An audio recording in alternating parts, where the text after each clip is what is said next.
Halo Sobat Pemilih KPU Kota Serang, kali ini saya berkesempatan hadir di Radio Prima FM Serang kembali untuk berikhtiar, berdiskusi soal daftar pemilih berkelanjutan ya.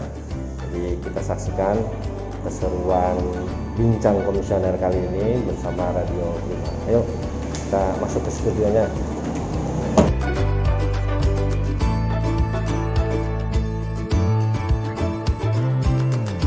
Dan di Bintang Prima Spesial 1 jam Risma nggak sendirian karena udah ada sesosok udah ada Bapak Isa, Bapak ganteng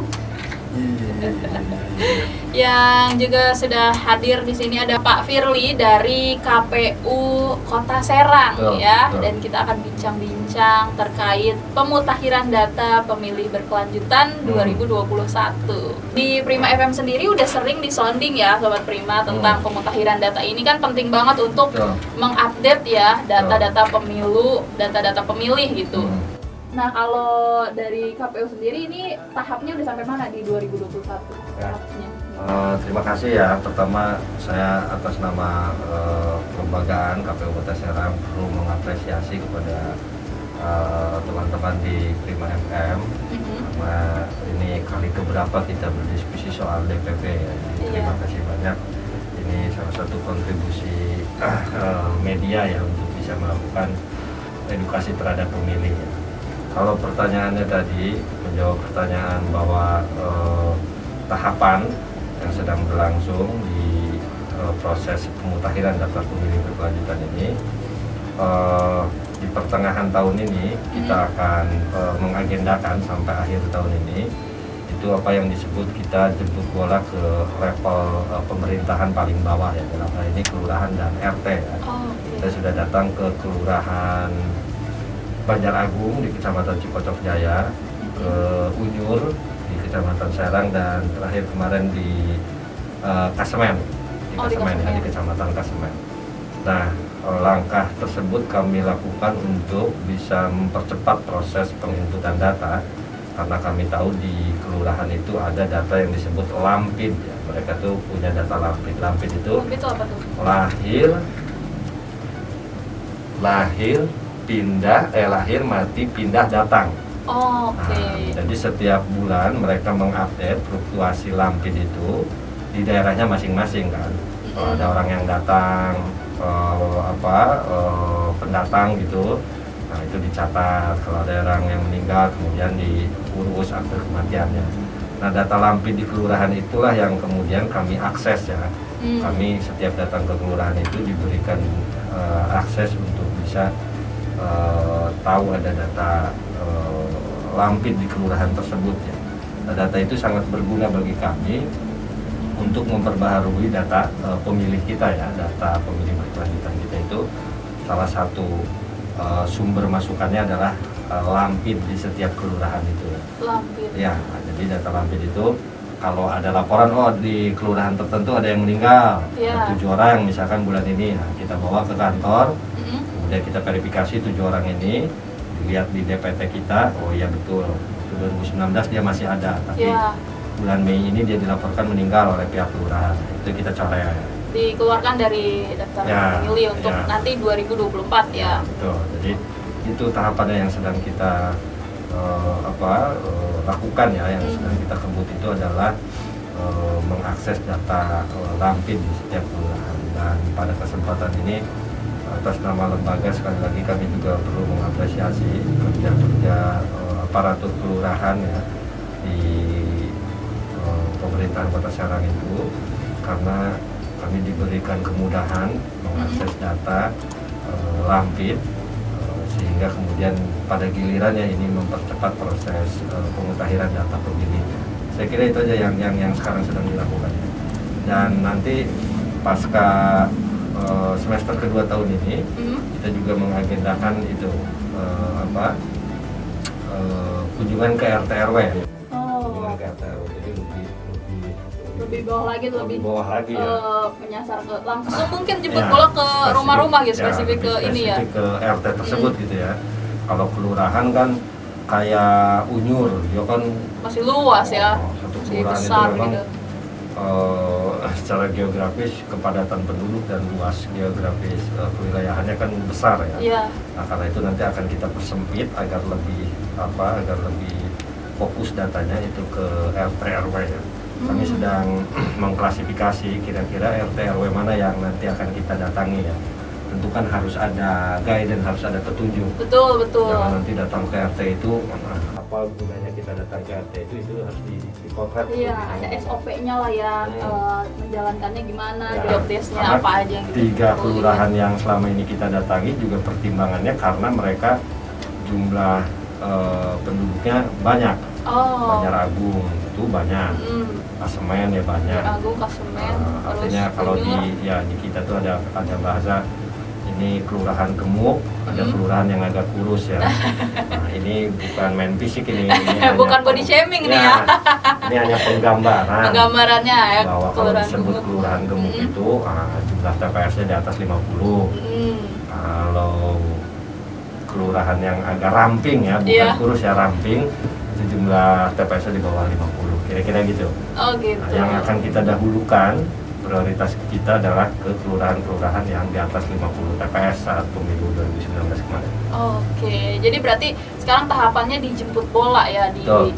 Kalau tadi kan ada semester 2, berarti itu per 6 bulan ya? Berarti hitungan ininya, Ya itu ukurannya, patokannya. proker kita aja. Kalau DPB itu kan kita rekapitulasi per bulan ya. Per bulan. Kita rekapitulasi per bulan. Tapi dalam program kerja kita sampai Juli ini Ya. kita kunjungan ke kelurahan ditambah dengan beberapa instansi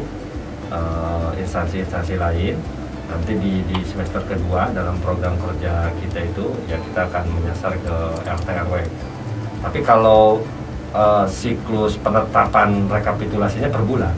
Kalau tadi kan kalau sekarang ini kan masih masa pandemi ya. Ada kesulitan gitu dalam tahap jemput bola itu? Ya tentu ada beberapa penyesuaian ya akibat situasi pandemi sekarang, tapi untuk mempermudah dan sisi lain juga pelayanan terhadap masyarakat pemilih kita kan punya aplikasi SIAPEM namanya. SIAPEM ini Sistem Informasi Administrasi Pemilu ya. Nah, di-create dengan sengaja oleh KPU itu agar memudahkan pemilih tanpa harus datang ke kantor KPU misalkan. Dia bisa nanti dibuka SIAPEM itu ada menu pemutahiran data pemilih. Nah, disitulah dia bisa berpartisipasi melaporkan soal identitas kependudukannya. Misalkan, oh ya ada tetangga saya yang meninggal, nah, silakan tinggal buka SIAPEM, melaporkan siapa yang meninggal, nikah berapa, laporkan. Atau ada anaknya yang baru dapat KTP, berarti dia pemilih baru, silakan dilaporkan. Jadi tanpa harus datang sampai ngantri-ngantri misalkan di KPU, dia cukup membuka aplikasi SIAPEM itu dan dan bisa melakukan everything yang mau dia laporkan tentang everything you need. Ya tentang data pemilih itu gitu. Termasuk dia bisa melaporkan soal misalkan ada tetangga dia yang pindah, laporin, nanti ada dibuka saja, nanti ada aplikasi SIAPEM, menunya itu daftar pemilih berkelanjutan ya. Oh, itu nggak harus anggota keluarga, misalnya ya harus keluarga satu nomor kakak doang, nggak bisa, orang lain juga bisa kita yang ini gitu. Itulah kenapa setiap audiensi dengan lembaga-lembaga tertentu, kemarin kita ke Kejaksaan Negeri Serang ya, terus sebelumnya juga ke Kodim, ke Polres, ke aparatur pemerintahan. Itu kami selalu mensosialisasikan soal SIAPEM ini ya. Karena apa? Karena kami percaya bahwa semakin banyak kontribusi masyarakat dengan lapisan yang berbeda itu, dengan profesi yang berbeda, ini tentu akan memberikan banyak dan ragam data kepada kami ya. Jadi boleh, kalau misalkan dia RT, kebetulan dia RT, boleh dia laporkan, ada penduduk baru masuk ke kompleknya, itu dia laporkan. Padahal dia RT, bukan si orang itu. Tentu etikanya ya dia tentu harus bilang dulu lah ke si warganya yang baru itu, bahwa Bu ya mau dilaporin ini ke KPU biar masuk, kira-kira kan gitu. Tapi hal demikian bisa dengan mudah dia lakukan cukup di rumah tanpa harus datang ke KPU, karena aplikasi Siapom itu ya bisa ready kapanpun digunakan kan, kira-kira gitu. Tinggal download juga di Play Store ya? Ya, download di Play Store. Siapom ini jadi tidak menghentikan aktivitas kita ya. Betul. Karena lewat dicek di Siapom itu tentu ada grafik perubahan data ya, yang bisa kita lihat per bulan misalkan kita rekapitulasi. Nah, kalau di KPU sendiri ini kan ada rumah pintar pemilu ya? Ya. Nah, itu gimana kondisinya sekarang Pak? Kan lagi di pandemi nih. Mungkin kalau sebelumnya jadi tempat pembelajaran mungkin buat SMP atau SMA di pelajaran PPKR kali ya. Ada kunjungan gitu. Kalau sekarang bagaimana Pak? Ya, RPP itu kan memang disetting untuk menjadi pusat pendidikan pemilih ya. Jadi all about election, semua tentang pemilu itu bisa Anda jumpai di RPP masing-masing KPU kabupaten kota itu ya. Hasil pemilu, peserta pemilu, fluktuasi partisipasi pemilih, di situ ada poster-poster, ada film-film dokumenter. Kita juga sediakan buku-buku bacaan, referensi-referensi yang tentu berkaitan dengan pemilu gitu.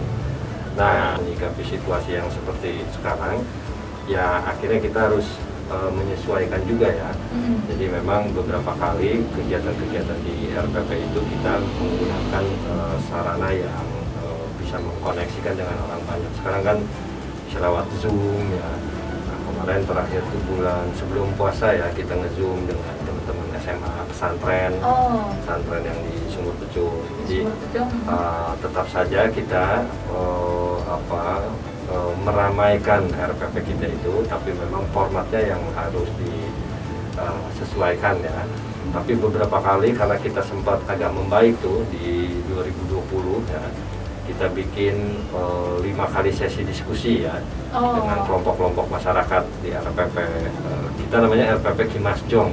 RPP Kimasjong, masing-masing Rumah Pintar Pemilu Kimasjong. Ya, Oke. kalau di masing-masing daerah tentu beda lagi nanti. Beda nama. Nah, waktu itu ya diskusi kelompok dengan beberapa kelompok perempuan, ada pemantau pemilu, ada tenaga pendidik. Kumpul langsung tuh? Ya, cuman diskusi karena terbuka berarti ya? Diskusi terbuka.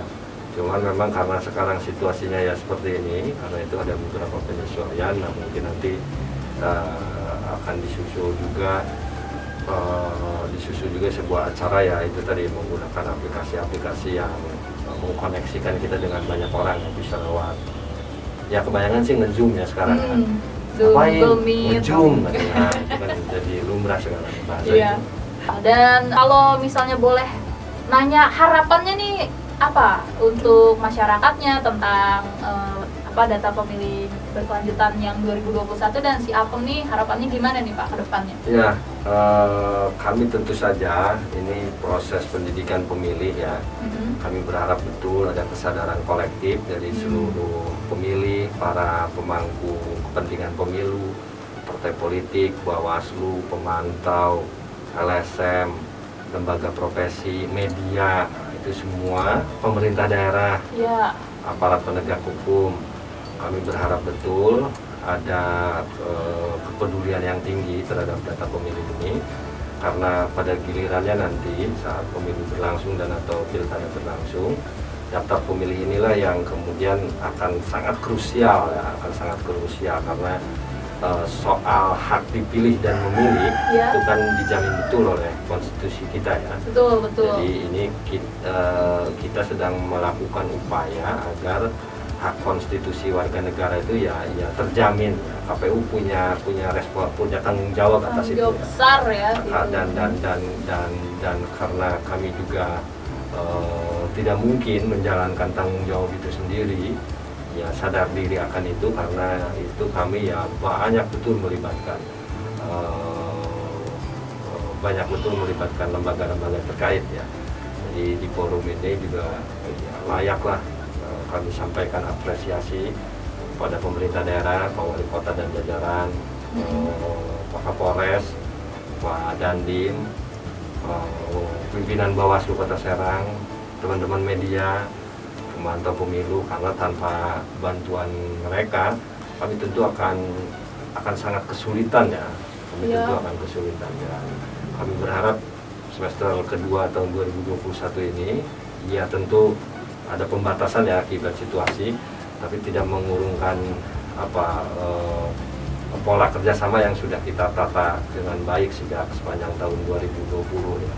Dan tentunya Sobat Prima, nggak kerasa banget udah 1 jam kita ngobrol-ngobrol sama Pak Firly tentang pemutakhiran data pemilih berkelanjutan 2021. Dan terima kasih buat Pak Firly udah Matur main suwun, di sini terima kasih udah ya. kita berbincang-bincang. Mudah-mudahan Sobat Prima banyak dapat manfaat dan juga terbuka ya, dapat gairah dan semangat untuk update data. Udah gitu lebih tahu juga gimana sih pentingnya, dan oh ternyata nih KPU kerjanya tuh nggak sesimpel itu, ternyata banyak dan perlu Rumit. banyak pertanggungjawaban. Ya, kalau kata anak muda zaman sekarang mah rumit ya. Rumit, Ya.